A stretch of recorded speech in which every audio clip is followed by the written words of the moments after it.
All right, today I'm talking about developing good work habits, and I'm kind of off of the hard skills lectures and now moving into the soft skills lectures. So this one and the next few will be soft skills, more soft skills focused than hard skills.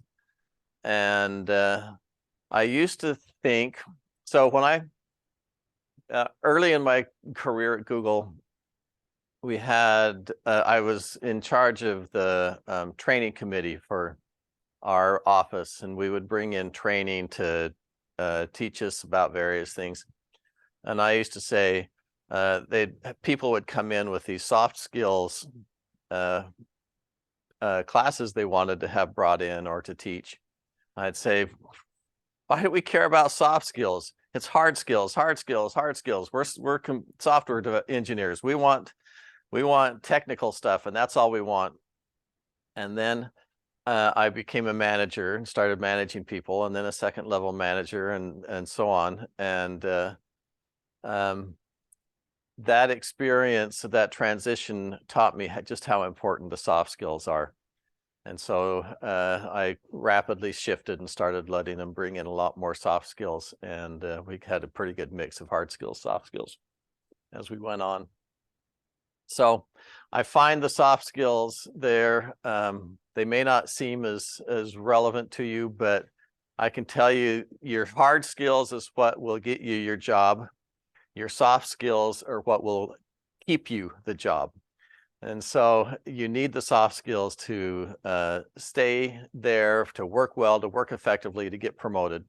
And I think your soft skills actually have a bigger impact on your overall career than your hard skills do. I mean, obviously there's a level you have to reach for your hard skills, but once you reach that level, as long as you're, gradually improving them over the course of your career, it's really those soft skills that'll make the biggest difference to where you're going and how you're doing in your career.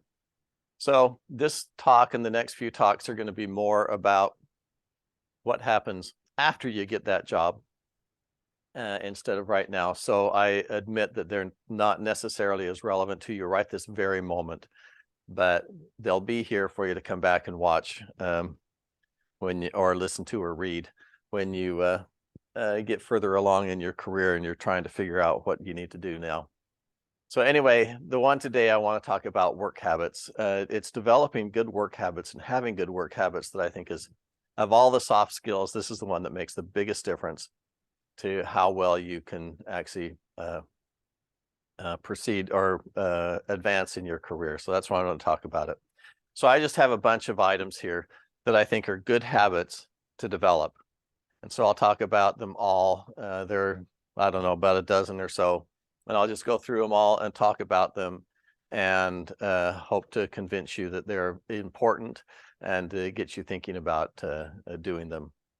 So the first one is, I often ask, what do you think is the biggest hangup that new engineers, certainly at least the ones into Google, the new engineers who would join a team, the biggest problem that they have in developing and advancing in their career?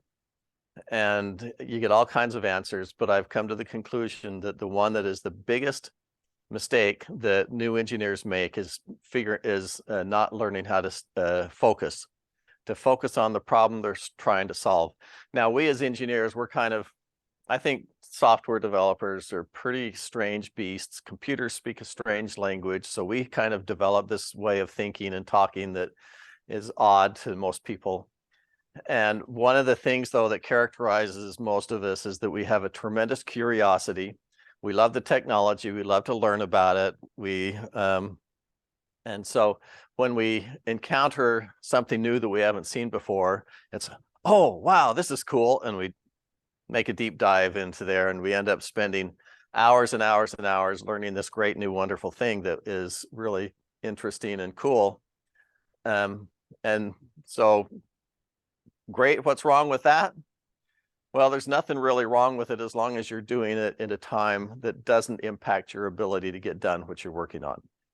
And so it's staying focused on that problem that you're trying to solve and that code that you're trying to get done that really makes the difference in a successful and an unsuccessful software developer. I have a problem I have to solve. I should be focused on that. If I have to learn something new to fix that problem, that's great, but learn just enough to fix it and then move on. And then if it's really interesting, make a note to come back to it at some time when you have time, probably on your own time in the evenings or lunch times or something. Okay, so that's the first one. Focus, stay focused. Most important, stay focused on getting your stuff done. Right now on your final project, stay focused on getting that done. Don't get distracted on other things. All right. One of my favorite stories from when I was at Google was I got to a point where I was had decided to try and start up a new project.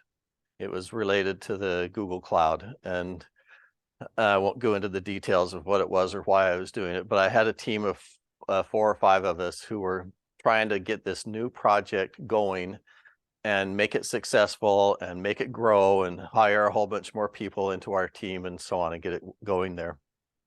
And so I was working on this project and working with a director who had agreed to let us give it a shot. And as I was working on it, I would, regularly go out and search our intranet and find out what's going on inside of Google. And I would come across all of these proposals, product design docs, architecture things, efforts that people were thinking about all over the place, just by the dozens, that were similar to what we were doing and competing with it. And I kept thinking, well, if there are all these projects out there that are already going on to do this, why am I trying to get this thing started? I'm never going to succeed. So I'd go and I'd talk to my director about it.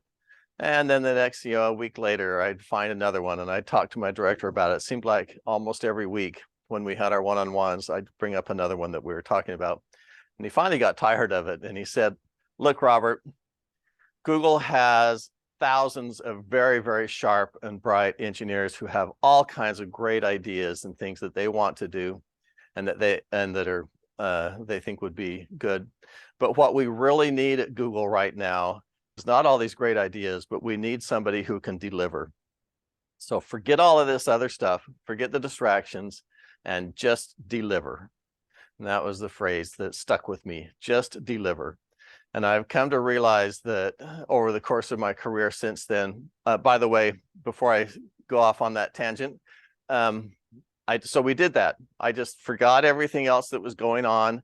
I just focused on what do we have to do as a team in order to get this thing to succeed and to work, to deliver a working product. And we did it. And we were successful. And the project is now grown to about 40 or 50 engineers here in the Irvine office. And it was, it was just because I decided to forget all the distractions and just focusing on deliver. So I strongly suggest that you do that. That, when you deliver and you deliver your project, everything changes. It is just a phenomenal boost to you, your reputation, to the project you're working on. Just deliver, get it out the door. That's the most important thing. All right. Okay, so next one, plan.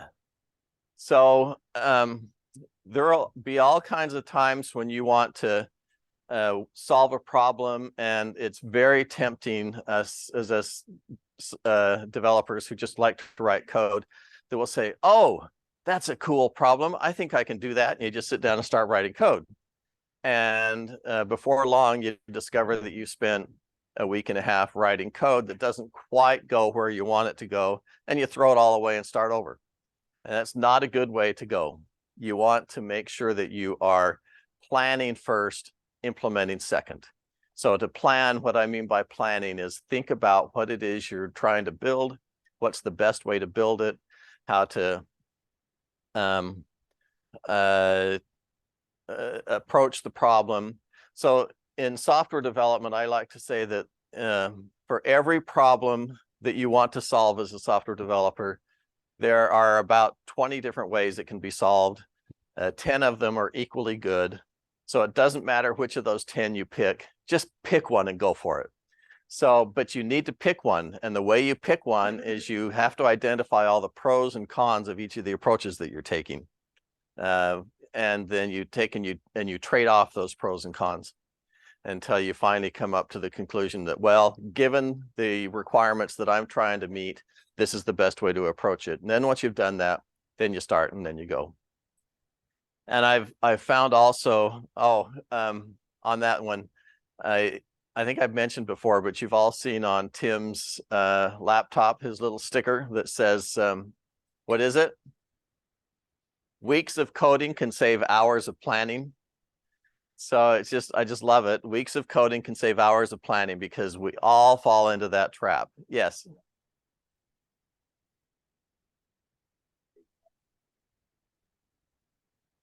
It would say that same thing. Ah, good. Maybe that's where it came from. That's great. But I love it. And it's so true, because I've fallen into that trap so many times where I have spent my time, I've forgotten to do the upfront planning. And I've also realized over the years that the more senior the engineer, typically the more senior they are, the less code they write. But does that mean they have less impact? No. And the reason is that the code they write is in the right place and is the right code. And it's that planning up front and knowing where it is and how to do it and what to make it happen. So they write less code, but they accomplish more, because they have done upfront planning and thinking about how it is that this code should actually be written and where it should be written and how it should be written. So that's planning. All right. Okay, the next one. As you're doing your planning and you're thinking about what it is you should be doing, one of the more important things you can do as you're thinking about a project is you should identify all the unknowns. What are the things that you don't know? What are the challenges you're going to face? What are the roadblocks that you might encounter and that you can anticipate? So you try up front to anticipate all these things. You know, I'm not certain about how we're going to do this. This sounds like a good approach, but I don't know if it's really going to work. You know, just identify those. And then on the next, and then when you identify them, see if you can figure out who or what you need to do. What research do you need to do in order to address it? What people do you need to talk to answer the question of, is this the right thing to do? Is it feasible? And you turn those unknowns into knowns that you can then easily schedule. And then you will identify challenges and things where you think it's going to work, but you're not certain. And so the smartest thing to do is, it's very tempting to say, well, I don't really know how to do that one, so I'll do it last. But that's the opposite of what you should do. You should do it first, because if it turns out that it's too big of a challenge and it's not something that you can actually accomplish, then your entire effort is a waste, and you need to go back and completely rethink what it is you're doing. Well, you don't want to discover that after you spent months working on it. You want to discover that up front in the first few days of your work. So you want to find out what it is that's going wrong and make sure you can solve it. So I heard a story about the high-speed train line that's supposed to be, rail line that's supposed to be built between here and Northern California, and they did the wrong approach. They identified all the really hard, expensive parts, and they did those last.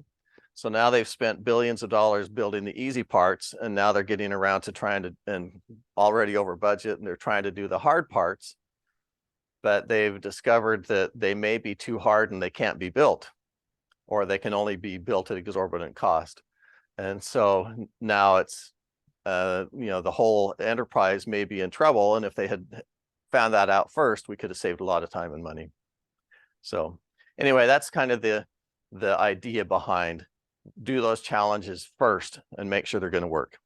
Okay. All right. Now I'm going to talk a little bit about approaches to programming. I personally, so there are two different ways that I found that most people will think about their software development. I have a programming task I need to do. I've identified everything that needs to get done. Now I'm going to sit down and start writing the code. And the two that I've identified, or that I see that are most common, are what I call the top-down approach or the bottom-up approach. in a top-down approach, you think about the big picture from the top first. How is everything going to fit together? How is my code going to flow? What are all the pieces going to be? You ignore the details and you let the details wait. And you kind of work out how things are going to, at the high level, at the top level, kind of the 20,000-foot view looking out the airplane window. What does the landscape look like? And then you actually start implementing at that high level. Maybe you do fake implementations of a bunch of your stuff, but you kind of see how things fit together, and then you work at it, filling in the details and working as you work your way down. And that's the way I think. And I thought, well, I think that way, so everybody in the world must think the same way I do. And I was really struggling with a coworker of mine who would stop me while I was trying to do all this big picture view. And he'd start going really, really deep into the details on that. And my answer was always, well, that's a detail. We'll work that out later. He would get so upset with me. No, we can't solve this problem unless we know this. And I discovered after a while that he's a bottom-up thinker. And he would, instead of thinking of the big picture down, he'd start at the bottom, work out all the details and make sure he understood those and that they were working, and then move his way up. And he was a great engineer, very successful. So we just had different approaches. It's not that one's better than the other, it's just they're different. So I suggest you kind of think about which one works best for you. Do you like to think at the top down and move down first, or you'd like to think at the bottom and move up first? And then being aware that this is how you like to approach it, then just go about your planning and so on to work on it that way. And the other thing to keep in mind is be aware that people may be different, and it doesn't mean that one's right, one's wrong. It's just they're different. You need to acknowledge that and make it easier to work together. Once I realized that that's how he thought compared to how I thought, I was able to deal with his need to go down to detail, and we got together or worked together very well after that. All right, then there's a similar one, which is I would call breadth first versus depth first. And this is, again, is how do you approach, I have a project with lots and lots of features. How am I going to approach getting these features done? And again, the two approaches, there are lots, obviously there are more approaches, but the two more common ones are depth first and breadth first. So in a depth first approach, you pick a feature and you get it start at the top and work your way to the bottom. And you get that entire feature done. You get all of the details worked out. You get the CSS just right. You get the interaction perfect. You get it beautiful. And then you say, okay, this one's done. I never have to touch it again. And then you move on to the next one and you do the same with it. So this is a depth first approach. I pick one, I go all the way to the depth and I get it done and then move on to the next one. And the breadth first approach is the opposite. It's where I kind of touch on each one of the features. I might go and do a little bit of each feature, maybe getting the functionality done. And then once the functionality is done in one, I move to the next and get that one functional, then move to the next, get that one functional. And so until I finally have all of the features done and the app's functional, it's ugly, but it functions and it works and it has the behavior in it properly. And then I'll go back and I'll say, okay, now let me go and do the CSS. I do all the CSS across the board. And then I go to do the refinements and I do the user interactions and the keyboard interactions, the clicks and so on. And I get everything and finish it up that way. So that's breadth first versus depth first. And again, it's just a matter of style and what it is that you do best, but you need to think about that and think about how is the best way for you to approach these problems. I personally like the breadth first approach where I do the functionality first. One of the advantages I found with this approach is that you'll get your app functional, and then you'll be able to look at it and make sure it does what it wants, especially if it's a new app where you're not really certain of how it is you want everything to work. I've been in many cases where I've done the depth first, only to discover that the feature I just spent so many weeks on isn't really what we want. And so you throw all that work away and you have to rewrite it or start over. Whereas with a breadth first approach, I've only spent a little bit of time on each feature. I get everything kind of working. People can try it out and see if the functionality fits what they need and so on. one of the problems, kind of unrelated, but one of the problems with that breadth first approach is that when you give it to testers, a lot of testers aren't able to deal with code that only partly works or that looks bad. And they'll focus so much on, I'm sorry, but this red here, it should be blue. And I can't move beyond the fact that it's red instead of blue.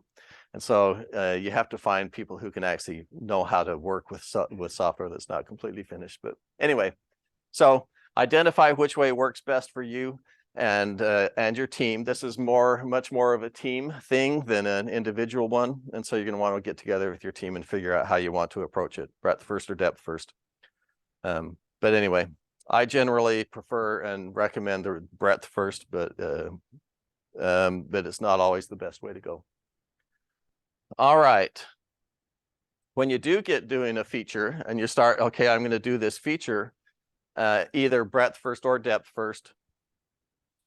The old way that I used to do development was I would focus, well, I usually have always started, it's usually best to start at the back end and work towards the front end. So I'd focus on the back end and I would get that back end all done completely, all across the entire application, get the entire back end done. And then I'd go and I'd do the same thing on the front end. And then I'd try to put the two together, make them call each other. And that can be very challenging because you often will discover that what you spent all your time working on your back end isn't really what your front end needs. And you're never really sure, you know, how far along am I? How much more work do I have to get done? And so kind of late in my career at Google, we discovered that really the best way to do this was especially bad when I have a back end team and a front end team. And the back ends and front ends are written by different teams. And they're off going at their own pace. And the front end's going, I need to call the back end. And the back end says, sorry, I haven't done that part yet. Or the front end will say, hey, I need to call the back end. And they'll say, well, here's your API. And they say, well, it doesn't work for what I need. And so what we've discovered is that if you actually do both of them at the same time, do the front end and the back end together for one feature. Do the back end and front end, make sure they're working, make sure the data flows up and down, and that you actually get your feature really functional all the way front to back, and then move across each one. And then I also suggest we had what we called demo days, was every couple of weeks we'd actually get and show off these features that were working top to bottom, you know, front end, back end both, and look at them. And it made it so much easier for us to get excited about what we're doing. We're getting done. We're getting close. We can see where we are. It's easier to tell how much more time it's going to take to get things done. So anyway, I suggest you go end to end. And even on your final project, this is something that makes a lot of sense for you, is to do a feature so that both the front end and the back end are communicating with each other, and it's working completely that way. All right. So, okay, time management. So, what is important? Why do I put time management up there? Well, I talked about focus early on, one of the biggest failures. But one of the reasons lack of focus causes you to fail is you run out of time. I spent all my time doing something that was not related to what I'm trying to finish up. I spent all my time in working in detail on my CSS when at the end of the day, it's not really that important, or it's not the most important thing for me to be doing right now. And so I really should have moved on to something else. And so figuring out how to get this time management going is very important. Another thing that happens in a company, in a development environment, is where do you think developers spend most of their time at large companies? Writing code? No, in meetings, correct. It is actually shocking to me to see how much time our developers can spend in meetings. And meetings are often valuable and useful, but when you're spending 4 to 6 hours a day in meetings, you're not spending a lot of time getting your work done. And so you need to figure out how to fix that and how to move it from one to the other. All right. Also with time management, you need to learn how to estimate how much time it's going to actually take to get things done. I have a lecture coming up in a day or two on actually estimating and planning, we call it planning and estimation. How much time are things really going to take? How long is it going to take to get things done? It's important to get skills on that. That's why in the stand-up, I'm asking you, what's your plan for today? And then report on it the next day. Did you really get it done? To kind of help you get a better sense for how much time it takes to get things done. This is part of time management, is understanding how much you can get done in a day. And then also breaks, we force you to take breaks. And the reason is you just need time to let your mind clear. You do, at Google, they have all of these games out, and they have pool tables and ping pong tables and all kinds of video games and distractions all over the place. And people often wonder, well, how can you get anything done when there's all these game things in the place? But it actually turns out to be really important for your psyche and for your for you to just take a break and let it go off and play a game of ping pong with somebody, and then come back and get to work. And it's amazing how much that your mind was able to clear, and you're able to get back to doing things correctly. So that's another thing. But if you do take breaks, don't let them go too long. Figure out, how long do I want my lunch to be? How long do I want my breaks to be? And if you're not good at figuring out when to get back onto the job, set an alarm and have that alarm go off, and you say, okay, it's time for me to go back. Sorry, having a great conversation, but I need to get to work. Because the most important thing for your success is going to be delivering, and you can't deliver if you are not spending the time on it. Okay, so that's time management. The next one is what I call continuous learning, or always learn. Make sure that you're always learning. It's amazing to me how fast the technology industry moves. It's just mind-numbing how fast things go.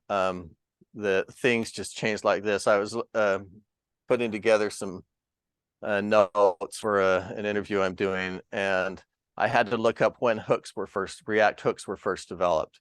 I thought it was like 10 years ago. It was 2019. The first hooks came out in 2019. That was only 4 years ago. It's only been 4 years, and already the entire industry has shifted from doing the vast majority of their code or from doing only classes to doing the vast majority of their code in hooks. And so, if sweeping changes like that can just happen in an instant. I showed you earlier the TypeScript usage just skyrocketed, and in just a few short years, it's pretty much taken over the industry as well. And so you see this TypeScript, things like this just happening, and they turn so fast. And if you're not keeping up, you're in trouble. That's one of the biggest problems with going into management, by the way, is when you manage at many companies, you're not allowed to write code. Fortunately, at Google, you do write code even if you're a manager.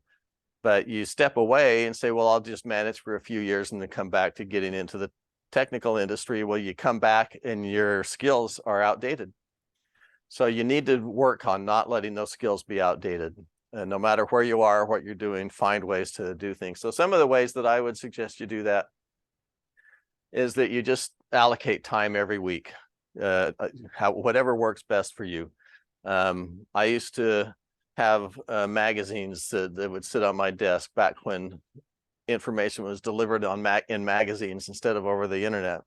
And then when I had breaks, a 10-minute break or whatever, I just pull out the magazine and start reading about C++ or whatever it was, and read in there. So that was how I did it. You can do it at home in the evenings. You can do it during your lunch. One of my favorite times was when we spent one lunch hour a week where we would read a technical book together, and we would just read it and study it and discuss it, and have these little group meetings with that. So it's another way to stay on top of things. That's actually where I learned about unit testing. If I hadn't done that, that class thing, or that lunchtime book reading, I probably never would have learned about unit tests, which I've said has been the biggest change in my attitude towards software development over my career. So always learning, always learning, always learning. Another thing that you can do is if you're working on code or reading somebody else's code or working with somebody and you encounter a system or some code that looks different to you, you haven't encountered, and you want to understand it more, take a few minutes to go do a dive in it and figure out what it is. Don't just use stuff blindly. Try and understand it. Even now on your when you're doing your final project, you come across APIs and things that are new to you or packages that are new to you. Try to understand them, but don't try to you don't have time to study and learn them in too much detail. So just kind of get a sense for what it is they do, how they work.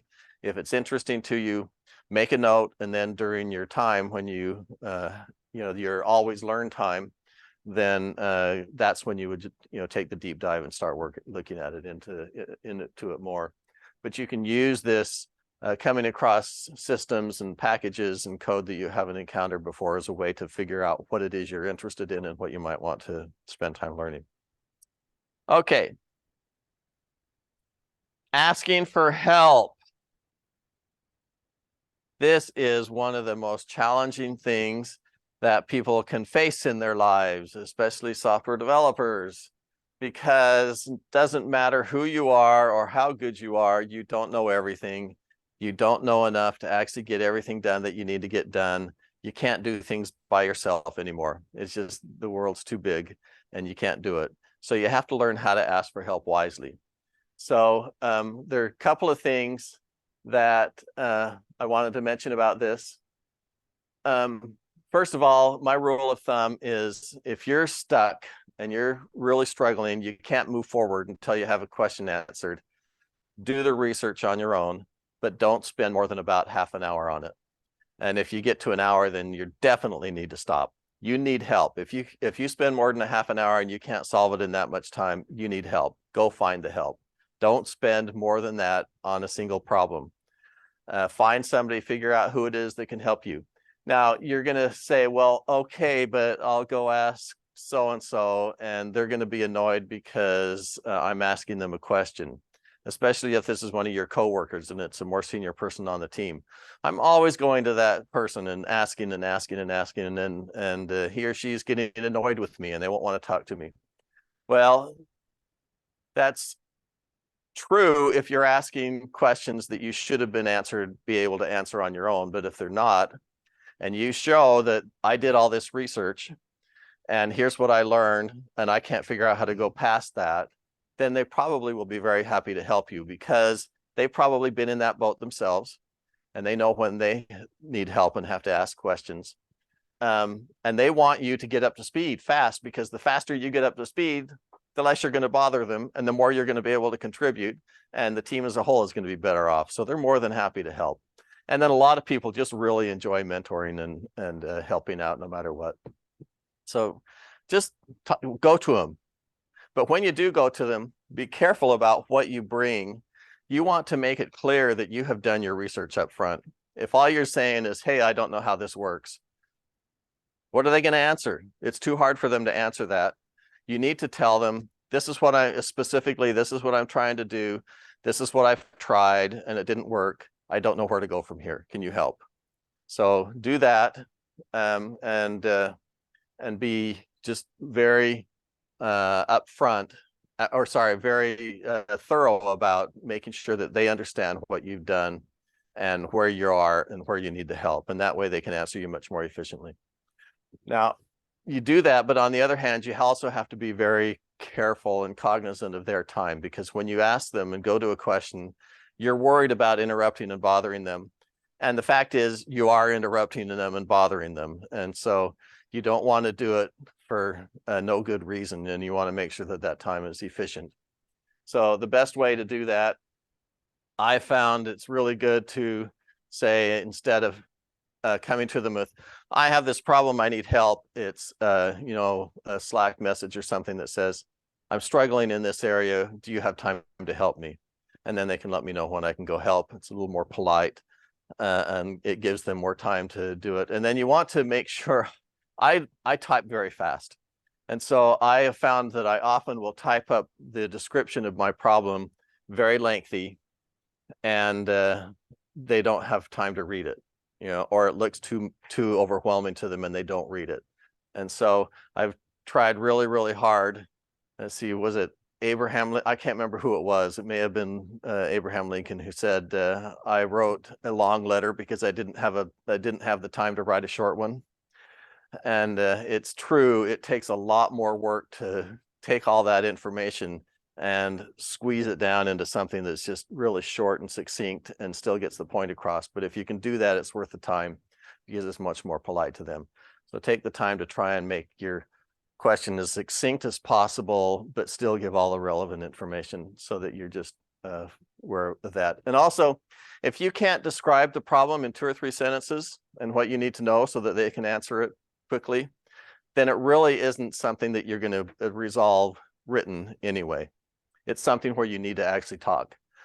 So, 2 or 3 sentences, this is where I've gotten, I don't know where to go from here. We probably need to talk about it, and then let them get the time for you. So anyway, that's my advice on how to ask for help and how to ask for it wisely. All right. What about your work-life balance? So here you are trying really hard to do all these things, and you find that you're working like crazy.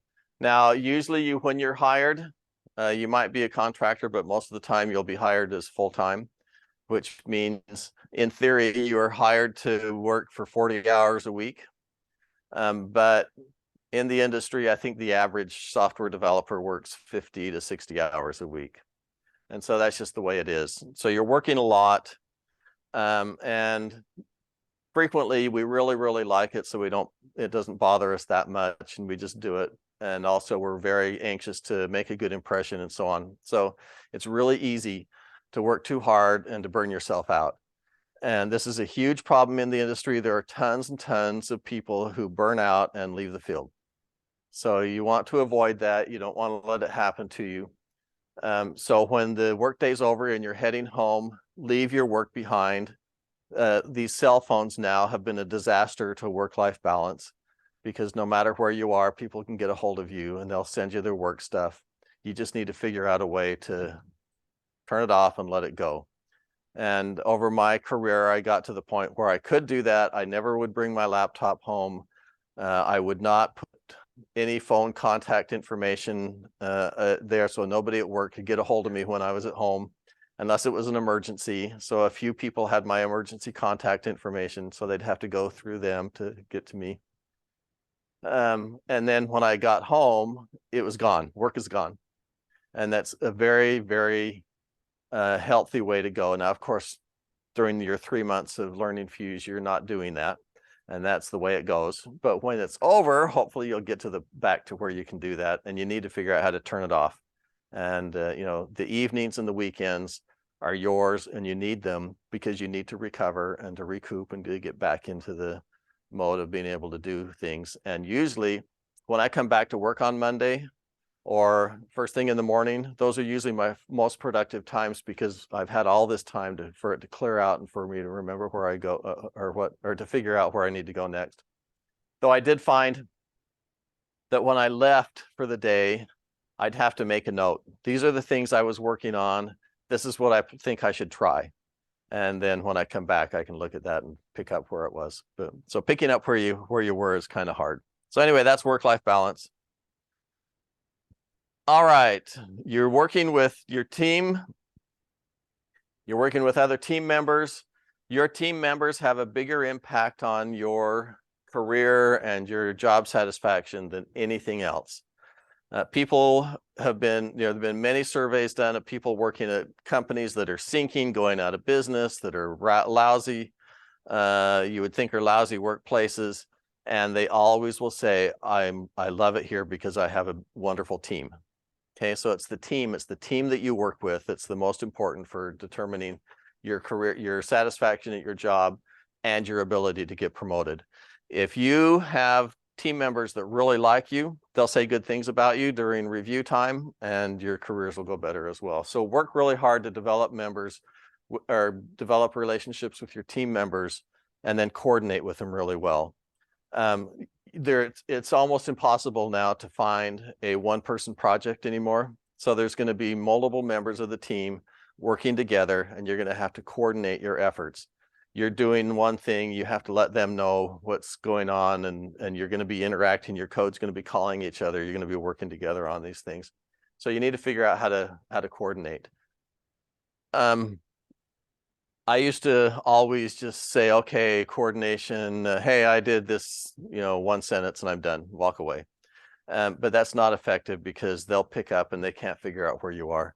So now I learned that you have to over communicate, say more than you really need to. Not that doesn't mean be verbose, but it just, a little more detail and a lot more information about what it is you were working on, so that when you coordinate, you're going there. So over communicating, saying too much is usually a lot better than saying too little. So, all right, that's that one. And then my last one of my favorite topics, is the code review. So I did with a gal that at Google, we put together a class on how to be a tech lead. And one of the motivations for putting this class together was she came to me and said, my tech lead's code reviews are horrible and they are demeaning, and I can't stand it. I don't like working on this team because the code reviews are so bad. So we put a lot of work into thinking about the code review and what's its purpose, how does it work, why do we do it, what do we benefit from it, how to make it so it's a pleasant experience instead of a painful experience. So this is some of the stuff from the code reviews. Code reviews are actually amazing. I learned so much from reviewing other people's code, or from having people review my code. They'll find things that I thought were obvious and they'll look at it and go, I don't understand it. What are you doing here? And that will help me understand how to make my code more clear and more understandable. Help me understand where I need to put comments in and where I don't, and so on. But anyway, so it's a great learning experience for you, both from having your code reviewed and from reviewing other people's code. And it's a great teaching experience for you to help those who are less experienced, is to do it through a code review. You can sit in front of their desktop and pair program, but it's just as effective to do it through a code review. So here are some guidelines on how to make the most of your code reviews. If somebody is making comments on your code, you want to look at their comments not as being criticism. They will probably come across as being criticism because not everybody is good at writing comments in the code or on the code reviews. And I know I say a lot of things to you guys that you probably think is devastating and criticizing, but it's not intended to be. So keep that in mind. But what you need to do when you read that is think, okay, this is a learning comment. I need to learn from it. And they probably have a good suggestion, and probably my naming is bad or whatever it is they're saying. I can learn from what they had to say. So learn from the code review. And then when you learn something from that code review, if they say something about a naming problem, you want to go through your entire PR and find all the places where it applies and make that change across the entire code base. No, don't just do it in the one place you did it, or you haven't learned anything. So you have to go through and apply it everywhere. And then as you move forward in your new code that you're writing, you need to adopt those things that were brought up so that you understand them. Okay, so those are just some ideas on how to make sure that you are learning from the code reviews when people review your code. Now, when you're making a review and you're doing a review, number one, be polite. Suggest changes, don't demand them. And this is the biggest source of conflict in code reviews, is that the reviewer will demand or come across as demanding and saying, change this to do this. And you're going, well, I don't agree. I don't want to do that.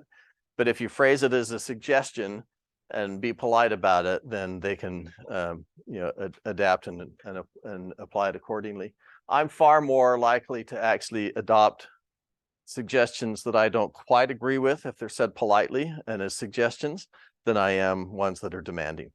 Okay, because I get that desire to fight back if it's demanding. All right. There are so many different ways to format and formulate and express yourself in your code.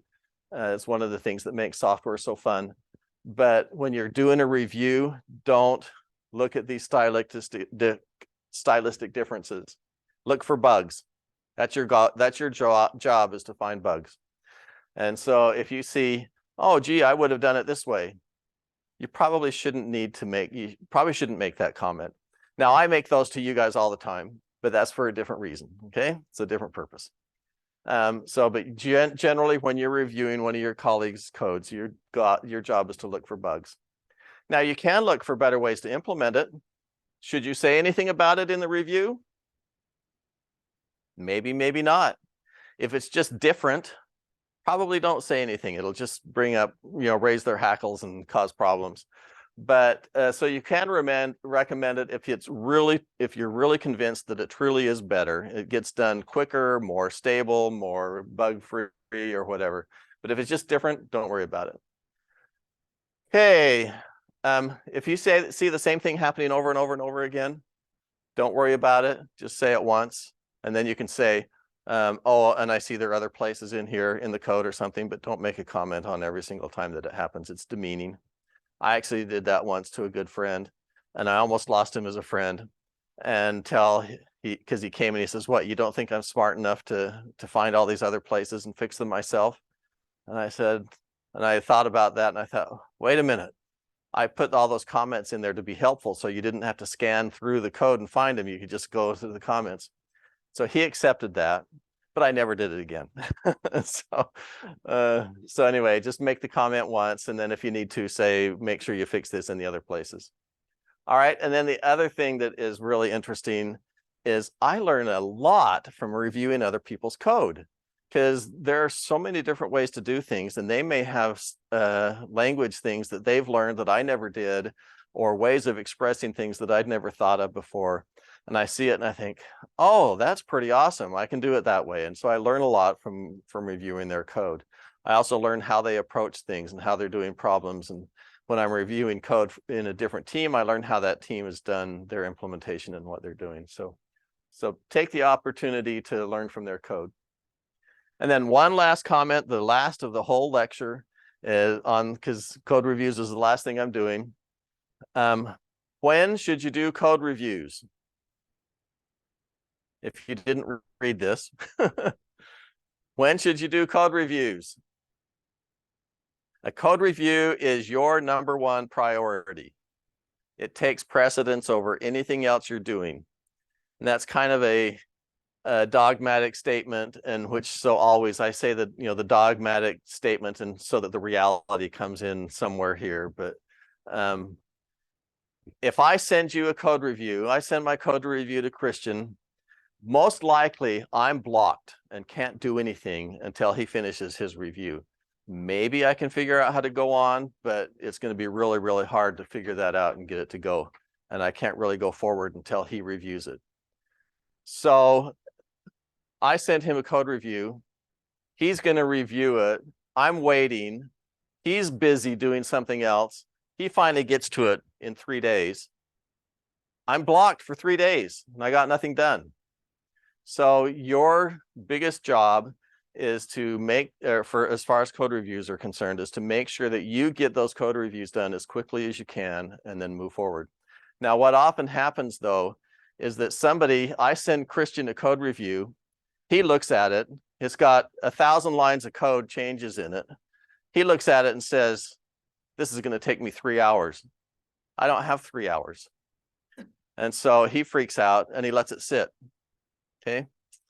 I was working at a company after I left Google, and one of the teams there, actually it was a core team that had all this infrastructure for everything they were doing.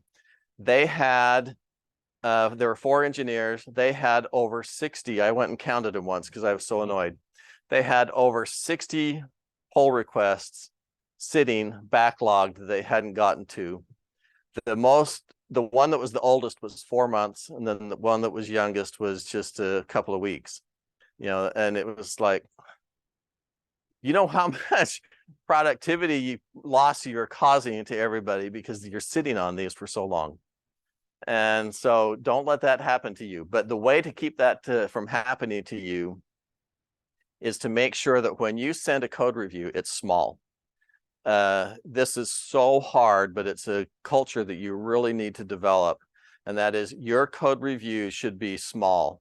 I say 1 to 200 lines of code. Now we did, I told you I was on the readability team at Google, ran it. We had as a policy that if you sent a code review into a readability reviewer and it had more than 400 line changes in it, either additions or deletions, we would reject it. We wouldn't even look at it.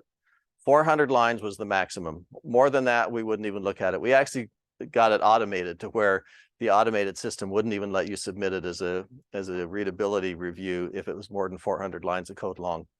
So that's the max. Typically 100 to 200 lines. Now, if I send Christian my code review and it's only 100 to 200 lines of code, he can open it up and look at it. And you can review 100 lines of code in 10 or 15 minutes, no problem. And so the hit to him, to his productivity is pretty small. He just stops what he's doing for 15 minutes, does his my code review, and then gets back onto his with his work. And so that is a great culture to be in, one that's unfortunately very reasonably rare in the industry, is these small code reviews. Unfortunately, GitHub makes it hard because you don't review commits. Your commits may be just a few hundred lines of code, but your PRs are often huge. And so it's a disaster the way GitHub does their PRs. And I don't know how to fix that, but it's what it is and we have to deal with it. But make sure that your code reviews are small. And it's really good practice to get into to figure out how to break down the work that you're doing into small 100 or 200 line of code chunks. So I've got this done, submit it. I've got this done, submit it.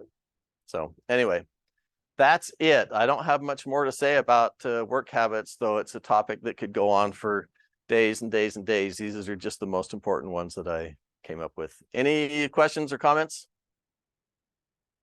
All right, thanks. And that's it. And Brett, you guys are alive? We are. All right, well then you can stop the recording and I'll leave the